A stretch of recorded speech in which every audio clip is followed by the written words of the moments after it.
Greetings to everyone on my daily disaster news channel.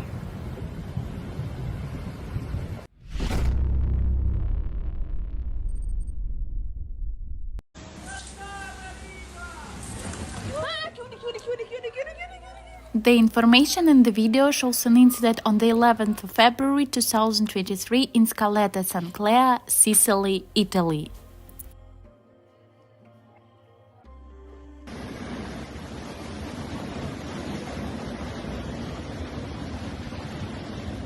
The wave of bad weather that hit Sicily caused significant damage to the entire territory.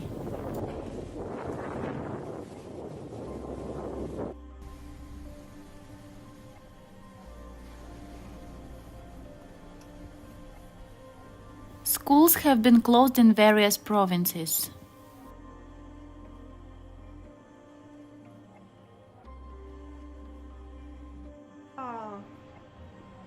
Mamma mia!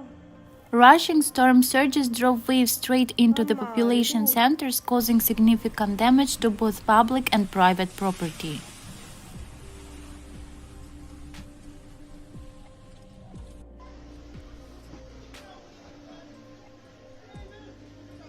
Don't forget to subscribe to the channel to keep abreast of the most important changes on the planet.